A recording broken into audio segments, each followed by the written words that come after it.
વડોદરા પંથકમાં ચાલુ વર્ષે શિયાળો પૂરતો જામતો ન દેખાતા લોકોમાં હવામાન અંગે ચર્ચા તેજ બની।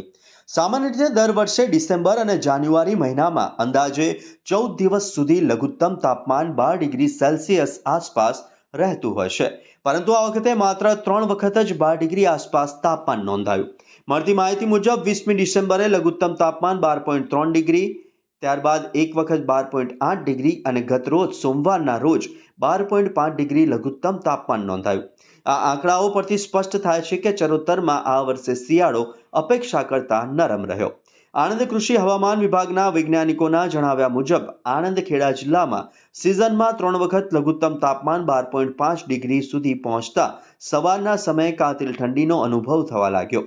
છેલ્લા 2 દિવસથી દિવસે પણ હળવી ઠંડી અનુભવાઈ રહી છે, જેને લઈને લોકો ગરમ વસ્ત્રોમાં સજ્જ થઈને બહાર નીકળતા જોવા મળ્યા। હવામાન વિભાગના જણાવ્યા અનુસાર કાશ્મીરમાં ચાલી રહેલી હિમવર્ષાના કારણે ઉત્તર અને ઉત્તર પૂર્વ દિશાના ઠંડા પવનો ફૂંકાતા એક જ દિવસમાં તાપમાનમાં આશરે 1.5 ડિગ્રીનો ઘટાડો નોંધાયો। આગામી 2 દિવસ દરમિયાન ઠંડીનું જોર વધશે અને લઘુત્તમ તાપમાન સામાન્ય કરતાં લગભગ 3 ડિગ્રી ઓછું રહેવાની સંભાવના વ્યક્ત કરવામાં આવી છે। આ દરમિયાન મહત્તમ તાપમાન 26 ડિગ્રી આસપાસ રહેવાની શક્યતા છે, જ્યારે પવનની ગતિ પ્રતિ કલાક આશરે 15 કિલોમીટર રહેશે।